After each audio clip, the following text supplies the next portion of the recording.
이번 시간은 19년도 1회 문제를 보도록 하겠습니다. 61번. 잡초의 생육 특성에 대한 설명으로 옳지 않은 겁니다. 1번. 잡초는 생육의 유연성이 크다. 그러죠. 이 잡초 같은 경우에는 어떠한 휴면성이라든가 이런 것들이 크다 보니까 이 환경에 맞춰서 환경이 알맞은 환경이 되면 어떠한 이 생장의 속도가 대단히 빠르고, 그렇지 않고 불량한 환경에서는 휴면이라는 것을 통해서 이 불량 환경을 극복하는 이 유연성 그리고 적응성이 크다라는 그러한 특징들이 있었습니다.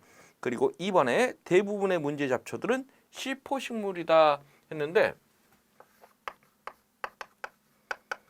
이 잡초는 대부분 이 잡초 중에 시포식물들을 많이 갖고 있어요. 그런데 이 시포식물들의 특징을 보면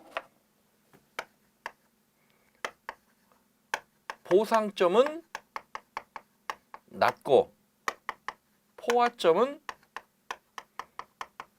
높다라는 특징이 있었죠. 그래서 따라서 광합성 효율이 크다.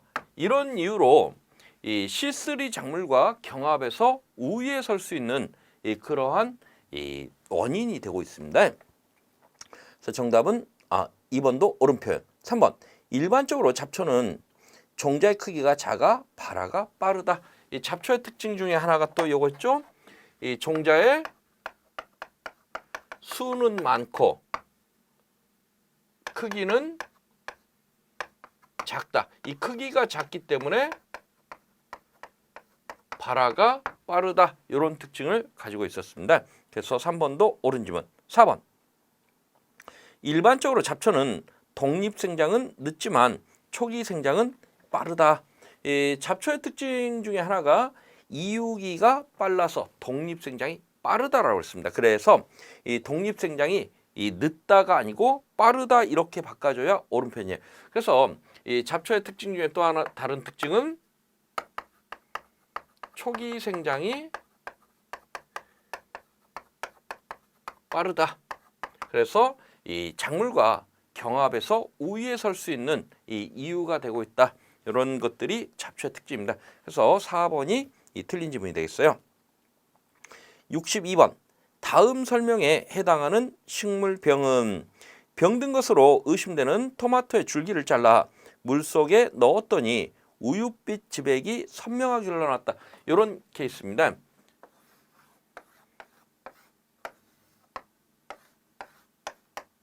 이렇게 잘라서 이 물에다가 물이 담긴 컵에 이렇게 넣게 되면 이 잘린 단면으로부터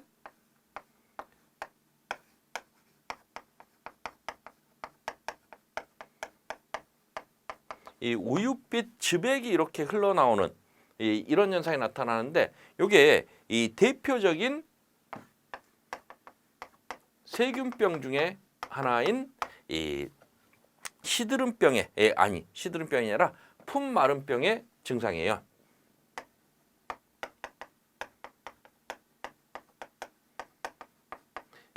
이 원인을 보면 이런 현상이 나타나는 원인은 지금 세균이 아래에 물이 지나가는 이러한 이 통로를 막아버립니다. 그래서 이러한 물관을 막아버리는 세균이 물관을 막아버리는 이러한 그 원인에 의해서 지상부로 이 뿌리에서 흡수한 물과 양분이 상승하지 못해서 위쪽에서 이 파랗게 마르는 증상이 나타나는데, 이러한 병을 진단하는 가장 기본적인 방법입니다. 정답은 4번. 63번. 이 파리목 성충의 형태적 특징으로 옳은 것 했는데 1번 날개가 한 쌍이다. 이 파리목의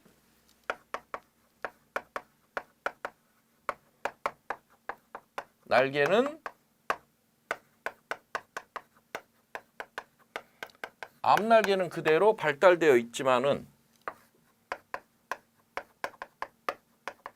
이 뒷날개가 변형되어 있죠. 뭘로 변형되어 있어요? 뒷날개가 평균곤으로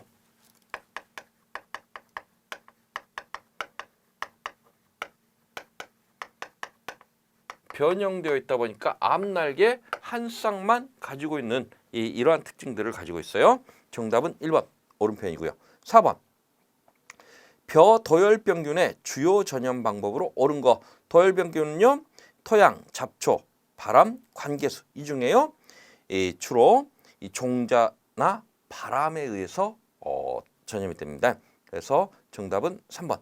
그래서 도열병균 종자 전염 또는 바람에 의한 풍매 전염이 이루어지더라. 3번입니다. 65번. 다음 설명에 해당하는 것은 약독 계통의 바이러스를 기주에 미리 접종하여 같은 종류의 강독 계통 바이러스의 감염을 예방하거나 피해를 줄인다. 이것을 우리가 교차보호라는 표현 쓰죠. 이 원리는 이렇습니다. 우리 그 사람도 예방주사 맞는 것과 같아요.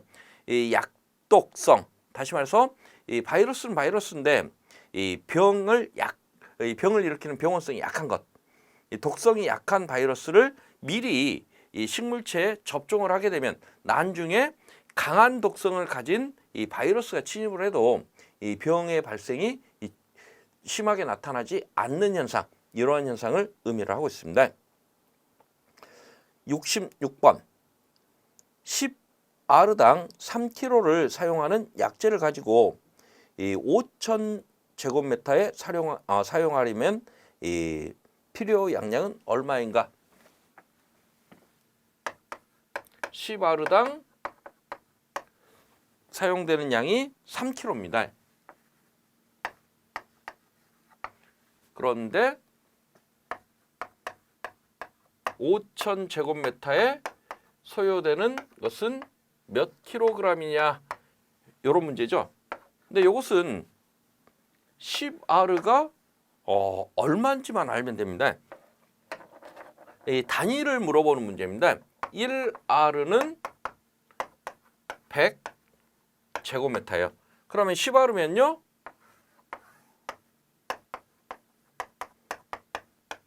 1000m 제곱. 그러면 5,000제곱미터 필요한 것은 곱하기 5 하면 되겠죠. 그래서 이 5,000제곱미터는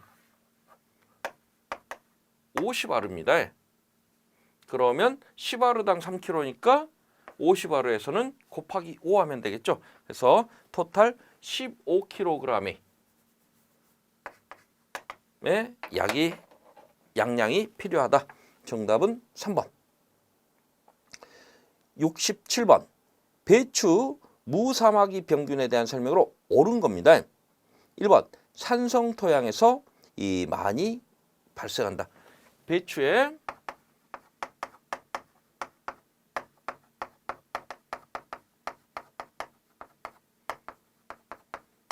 이 발병 조건을 보면 이 저온 다습한 환경에 저온 다습에서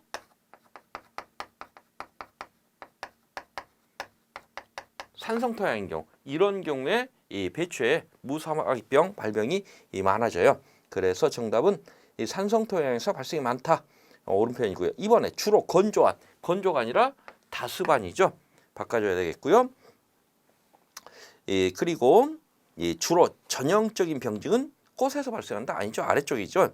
그리고 병원균은 인공배양하여 감염 여부를 알 수 없습니다. 그리고 68번.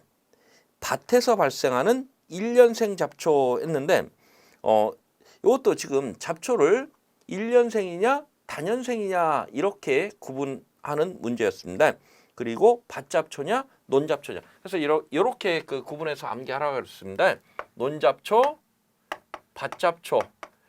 기본적으로 물어보는 형태고요. 그리고 같은 논잡초, 밭잡초인데도 불구하고 이 과를 물어보는 경우 있죠. 화분과 잡초냐, 사초과냐, 광엽잡초냐.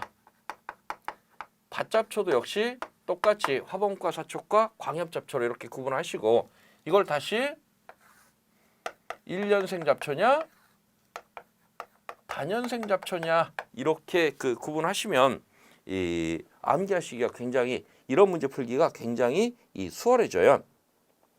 1번에 쑥, 그리고 망초. 쑥은 어디에 해당돼요? 쑥은 여기에 해당되죠. 쑥은 밭잡초에 다년생 광엽잡초에 해당됩니다. 그리고 이 망초는 여기 이제 그 안 나오는 것 중에 1년생, 다년생 나왔는데 이 망초 같은 경우에는 밭잡초인데 주로 광엽잡초입니다. 망초, 개망초 이것은 밭잡초면서 2년생 잡초들입니다. 그래서 1년생이 아닙니다.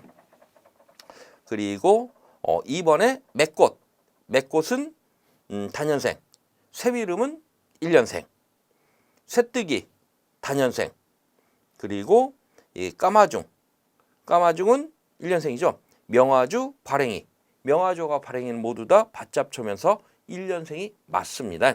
그래서 정답은 4번이 되겠네요. 69번 직접 살포하는 농약 제형인 것은 유제, 입제, 수용제, 수화제였는데 지금 직접 살포한다는 얘기는 물에다가 희석해서 사용하느냐 아니면 고형시용제냐.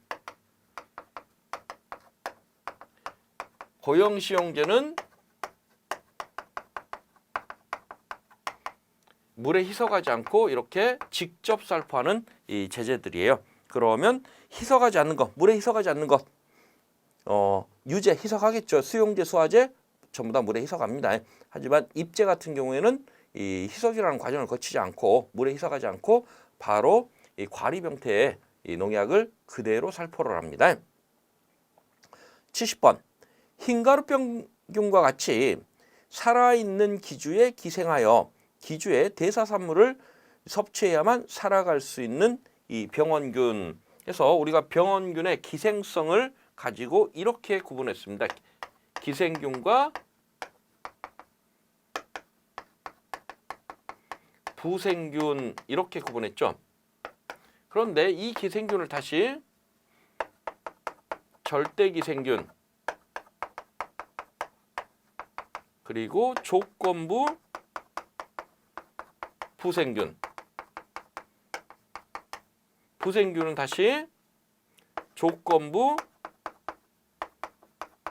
기생균 그리고 절대 부생균 이런 형태로 구분을 하고 있습니다. 그래서 이 기생이라는 것은 살아있는 식물체에서 이 양분을 흡수하는 형태를 기생균으로 표현하고요. 부생균은요, 죽어있는 이 사체에서 양분을 흡수하는 케이스를 이 부생균으로 표현하고 있습니다. 그러면 절대기생균이라고 표현하면 살아있는 식물체에서만 양분을 흡수할 수 있지 여기처럼 죽어있는 사체에서는 양분을 흡수할 수 없는 균들을 절대기생균 또는 다른 표현으로 순활물 기생균 또는 순활물 기생체 이렇게 표현하고 있습니다. 조건부 부생균은요, 이 원칙적으로는 살아있는 식물에서 양분을 흡수하는 게 정상적인 형태인데 이 조건이 맞으면 사체에서도 양분 흡수가 가능한 케이스를 의미합니다. 반대로 조건부 부생균은 반대겠죠. 이 기본적으로 식물의 사체에서 이렇게 양분을 흡수하는데 조건이 맞는 경우에는 살아있는 식물체에서도 양분을 흡수할 수 있는 이 균들. 그리고 절대부생균은요, 살아있는 이 식물체에서는 양분 흡수가 안 되고 죽어있는 사체에서만. 이 대표적인 게 절대부생균의 대표적인 게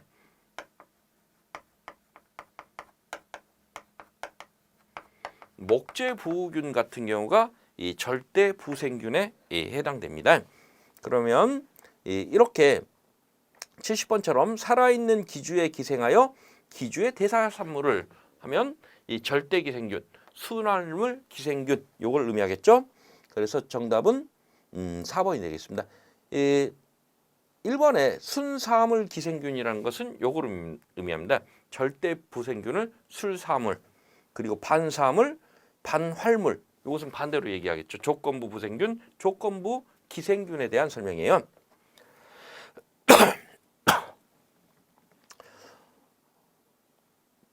71번 유기인계 농약이 아닌 거 포레이트 입제 요거 유기인계 맞고요.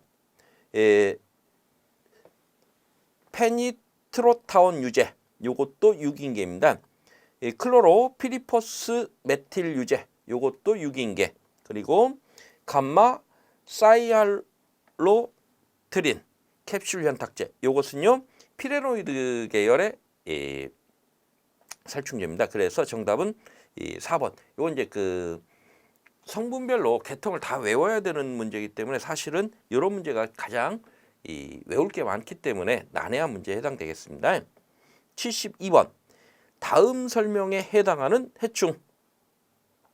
우리나라 제주도 귤나무에 피해가 많으며 두꺼운 이 밀랍으로 덮여 있어 농약으로 방제 효과가 미미하다. 연 1회 발생하며 가지와 잎에 기생하여 흡즙하여 기생한다. 귤응에 귤굴라방, 누비깍지벌레, 담배 거세미 나박. 여기에서는요 누비깍지벌레에 대한 설명이었습니다. 73번 이 완전 변태를 하는 곤충으로 올바르게 나열된 것은 벌, 파리. 벌이나 파리 모두 다 완전 변태하는 것 맞습니다. 그래서 정답은 1번이 되겠네요. 지금 그 잠자리 잠자리 같은 경우 완전 변태하지 않죠. 74번 잡초에 대한 작물의 경합력을 높이는 방법으로 옳지 않은 겁니다. 이 잡초에 대한 이 작물의 경합력 했습니다. 그래서 이러한 경합이라는 개념, 경합이라는 것은 어떤 거예요? 이 수분과 양분. 그래서 잡초와 이 작물이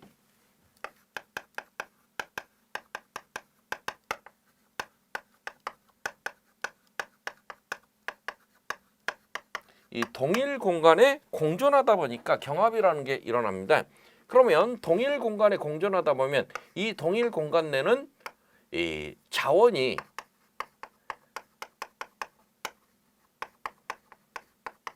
한정된 자원이 이렇게 자원이 한정되어 있고 이 한정된 자원을 잡초가 쓸 것이냐 아니면 재배 작물이 이용을 할 것이냐 그러한 문제들이 걸리게 돼요. 그럼 한번 볼까요? 윤작은 경합력이 높아지겠죠. 토양 pH, 재배 방법의 변화, 작물의 품종을 선택. 여기서 이 pH가 가장 거리가 멉니다. 정답은 2번이 되겠습니다. 75번 다년생 논잡초가 우점하는 군락형으로 천이가 일어나는 원인으로 가장 거리가 먼 것은 1번에 손제초가 감소됐다. 이 손제초가 감소되면 아무래도 이 잡초가 많아지겠죠. 그래서 이 원인이 될 수 있고 잡초의 휴면성. 근데 다년생 논잡초라고 했습니다. 그래서 우리 보면 1년생이냐 1년생인 것은 거의 대부분 이 종자번식을 하고 있고요. 다년생인 경우는요. 종자번식 플러스 영양번식입니다. 근데 주로 영양번식을 하고 종자번식도 경합다 이랬어요. 그러면 휴면이라는 건 주로 누가 해요? 종자휴면이 많죠. 그래서 이번에 종자의 휴면성 요것은 이 종자로 번식하는 1년생에 가깝습니다. 그래서 2번은 틀린 점이 되겠습니다. 76번 1988년 부산 금정산에서 처음 발견되었고 소나무에 많은 피해를 주는 병의 매개충인데 솔라방, 솔리복파리, 솔수염 하늘소, 솔깍지벌레 했는데 이 솔깍지벌레 솔깍지벌레가 아니고 이 솔수염 하늘소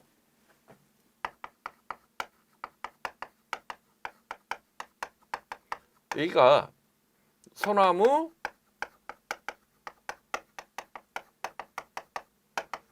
제선충의 이 매개충으로 활약을 하고 있습니다. 그래서 이 정답은 3번이 되겠습니다. 77번 농약이 인체 내로 들어가 흡입 중독 시 응급처치 방법으로 옳지 않은 것은 우리가 중독 사고가 일어나는 경우들을 보면 독성이 경구독성, 경피독성, 흡입독성 해서 경구는 입을 통해서 먹어서, 경피는 피부를 통해서, 흡입은요 이 호흡기, 숨을 통해서 이렇게 되는 경우를 의미합니다. 그래서 각각 이 먹었냐 아니면 피부를 통했냐 흡입했느냐 여기에 따라서 중독됐을 때 대처 방법이 달라져야 돼요. 그러면 옷을 벗겨 체온을 낮춘다? 그건 좀 한번 생각해 봐야 되겠죠. 이번에 편안한 자세로 안정시킨다. 이건 필요하겠죠. 공기가 신선한 곳으로 옮긴다. 왜? 흡입했기 때문에 이 새로운 신선한 공기를 폐로 넣어줘야 됩니다. 오른편이고요. 호흡이 약하면 인공호흡. 이것도 흡입이기 때문에 나타나는 겁니다. 그래서 옷을 벗겨서 체온을 낮춘다. 이것은 이 흡입 중독과는 큰 관계가 없습니다. 78번. 생물학적 잡초 방제 방법으로 옳지 않은 겁니다. 1번. 상호 대립 억제 작용은 잡초 방제에 방해가 된다? 아니죠. 이 생물학적 방제 방법으로 이러한 알레로파시를 이용하는 경우들이 많습니다. 그래서 이러한 상호 대립 억제 작용을 이용하는 경우에는 어떤 이 환경에 부하를 주지 않고 잡초 방제 방법이 될 수가 있어요. 그래서 정답은 1번이 되겠습니다. 79번. 이 매개충과 관련된 식물병을 짝지은 것으로 옳지 않은 겁니다. 끄떡매미충, 벼오갈병 맞죠? 애멸구, 벼줄무늬, 입마름병 이것도 옳습니다. 말매미충, 대추나무, 빗자루병. 이 대추나무, 빗자루병 이것은 매미충류라든가 이쪽이 주로 매개충이 되고 있어요. 그래서 말매미충 이게 좀 차이가 있어요. 그래서 마른 무늬 매미충이라든가 아니면 담배장님, 노린재에 의해서 주로 이 대추나무, 빗자루병이 전염된다. 그래서 정답은 3번이 되겠습니다. 80번. 식물병원체의 변이 기작이 아닌 것인데 이해견상은 진균에서 나타나죠. 그리고 준유성생식이나 이수체 형성 이것도 나타나지만 일회견상이라는 거. 일회견상, 일비현상 이것은 병원체에서 나타나는 현상이 아니고 이 식물에서 나타나는 현상입니다. 그래서 일회견상이라는 것은 어떤 그 공기가 습하고 했을 때 이 식물의 이 배수 조직, 수공 같은 것을 통해서 이 수분을 밖으로 배출하는 현상을 우리가 일회견상이라고 얘기를 하고요. 일비현상은요. 일비현상은 우리 고로쇠 그 물 생각하시면 돼요. 이렇게 수액을 어떤 그 상처를 냈을 때 수액이 밖으로 유출되는 현상을 우리가 일비현상이라고 표현하고 있습니다. 이렇게 해서 이 19년도 1회 문제를 다 같이 한번 풀어봤습니다. 수고들 하셨습니다.